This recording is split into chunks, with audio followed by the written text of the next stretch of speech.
வணக்கம், நான் மதினி பேசுகிறேன். வல்லங்கள் கடலுக்கு போகாதனால வீட்டில் இருக்கிற கத்திரிக்காயை வச்சு இன்றைக்கி எண்ணெய் கத்திரிக்காய் குழம்பு வச்சு சாப்பிட போகிறோம். இப்போ நம்மளுக்கு குழம்புக்கு தேவையான கத்திரிக்காய் எடுத்துருக்கிறேன்.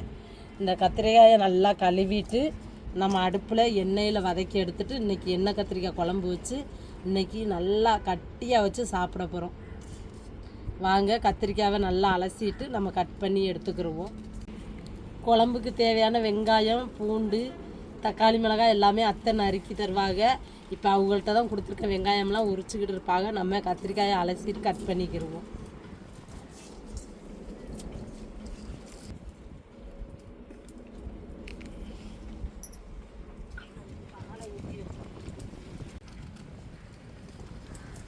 இப்போ கத்திரிக்காயை நல்லா தண்ணியில் அலசியாச்சு. பின்னாடி உள்ள காம்பை வெட்டிட்டு இப்படி கத்தியை வச்சு கீறி விட்டுக்குருவோம்.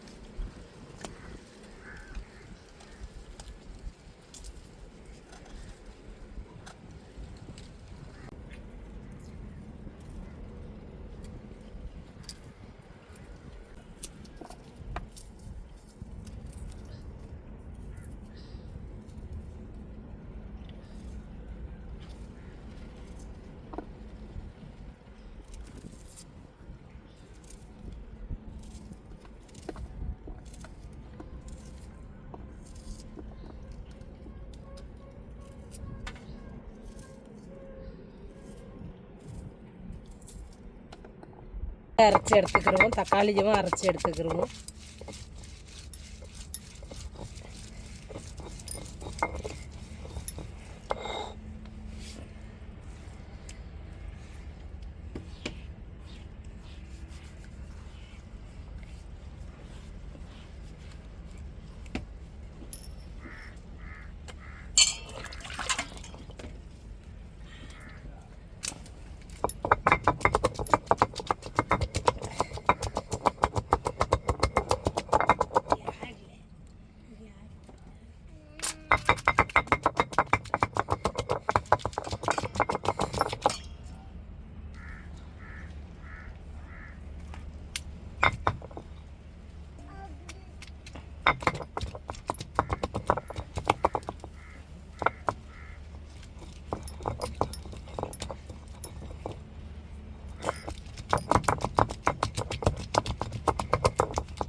இப்போ மண்சட்டியில் தான் நம்ம எண்ணெய் கத்திரிக்காய் குழம்பு வைக்க போகிறோம்.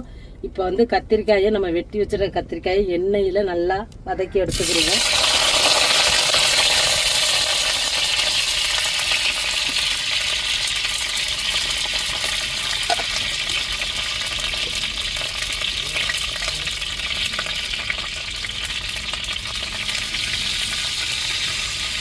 மஞ்சள் பொடி போட்டுக்கிடுவோம்.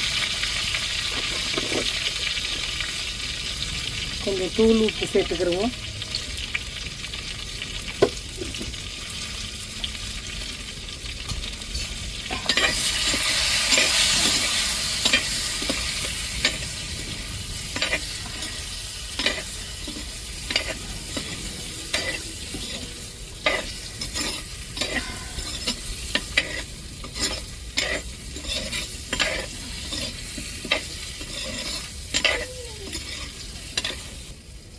நல்லா முக்கால் பதம் நல்லா வெந்து வர தட்டிக்கு நல்லா வதக்கி விட்டுக்குருவோம் எண்ணெயிலேயே.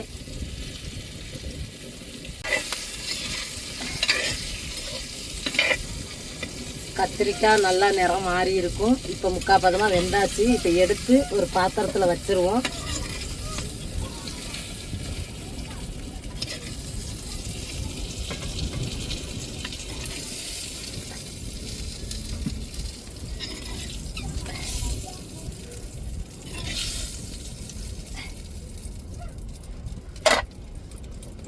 பாத்திரத்தில் நம்ம எண்ணெயை ஊற்றி தாளிச்சுக்கிருவோம்.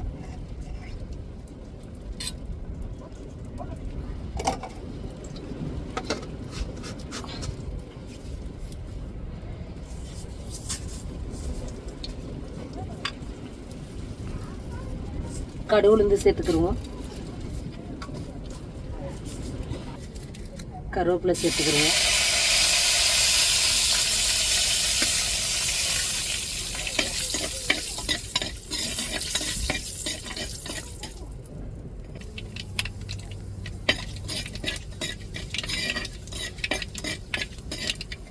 இப்போ வெங்காயம் சேர்த்துக்கிருவோம்.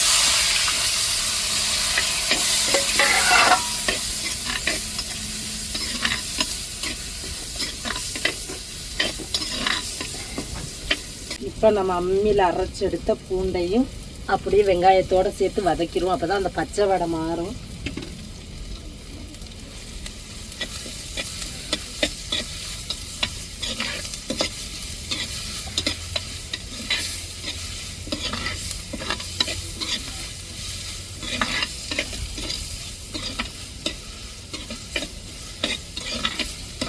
மிளகாய் சேர்த்துக்கிடுவோம்.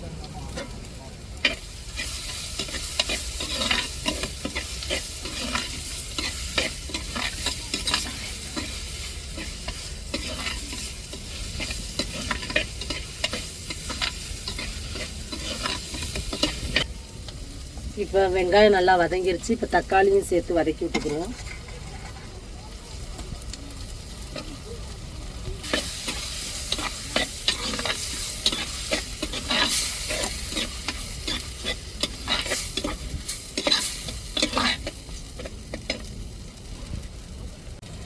குழம்பு மசாலா பொடி, வத்தப்பொடி சேர்த்துக்கிருவோம்.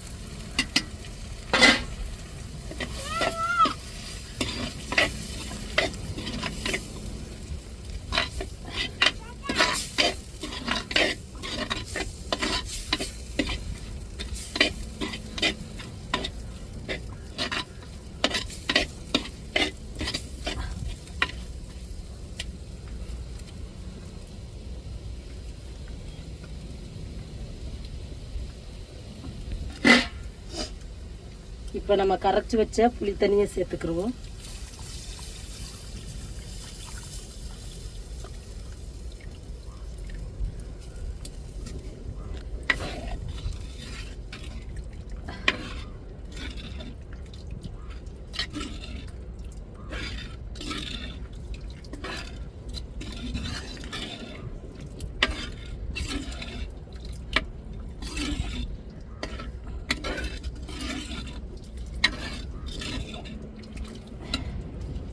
குழம்புக்கு தேவையான அளவு உப்புக்கல் சேர்த்துக்கிருவோம்.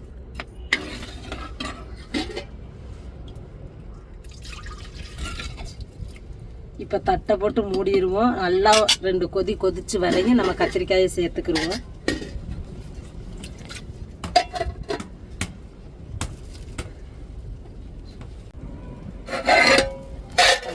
நல்லா எண்ணெயெல்லாம் பிரிஞ்சு நல்லா கொதிச்சு வந்துட்டு இப்போ நம்ம கத்திரிக்காயை சேர்த்துக்கிருவோம். ஒவ்வொன்றா சேர்த்துருவோம்.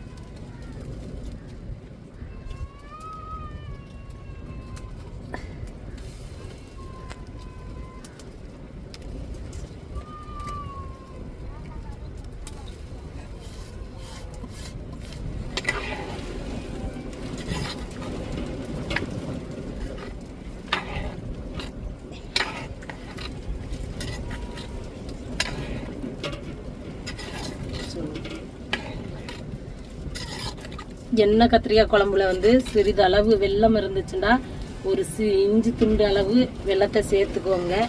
நாங்கள் சேர்க்கலை, நீங்கள் சேர்த்துக்கிட்டாலும் சேர்த்துக்கிறலாம். அதுதான் குழம்பு இன்னும் திக்காக நம்மளுக்கு கிடைக்கும். இப்போ அப்படியே கத்திரிக்காயை சேர்த்து நல்லா 2 கொதி கொதிக்கட்டும். அப்படியே தட்டை போட்டு மூடிடுவோம்.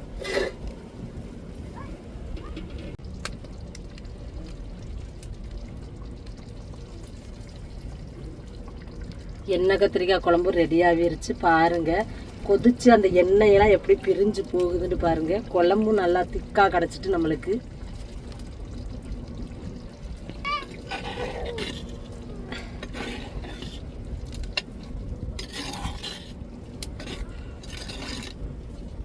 இப்போ இறக்கிடுவோம்.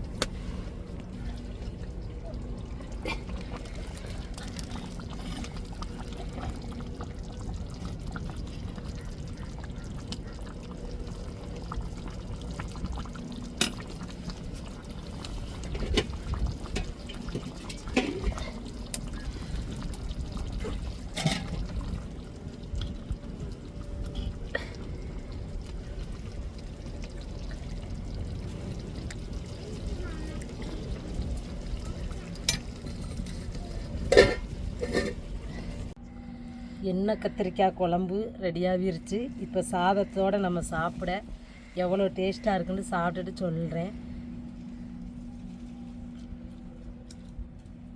அருமையான ஒரு எண்ணெய் கத்திரிக்காய் குழம்புங்க. கத்திரிக்காயெல்லாம் பாருங்கள் நல்லா குழஞ்சிருச்சுங்க. ஆனால் சுட சுட இருக்குது. நம்ம மெதுவாக பிச்சு மெதுவாக சாதத்தில் வச்சு சாப்பிடுவோம்.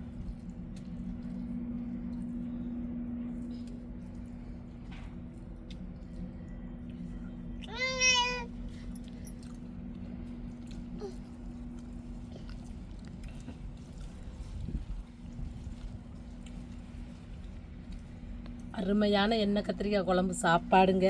நல்லா டேஸ்ட்டாகவும் இருக்குது, சுவையாகவும் இருக்குது. இதே மாதிரி நீங்களும் நல்லா சமைச்சு சாப்பிடுங்க. செம்மையான ஒரு டேஸ்ட்டுங்க.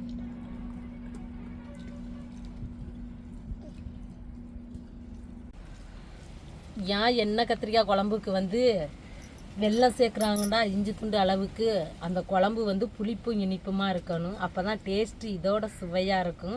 அதனால தான் நாங்கள் வெல்லம் சேர்க்கலை. புளி தண்ணியை மட்டும் கரைச்சி ஊற்றி திக்காக வச்சுருக்கோம். இவ்வளோ அருமையாக இருக்குது. அப்போ வெல்லம் சேர்த்தா இதோட டேஸ்ட்டு தித்திக்குங்க.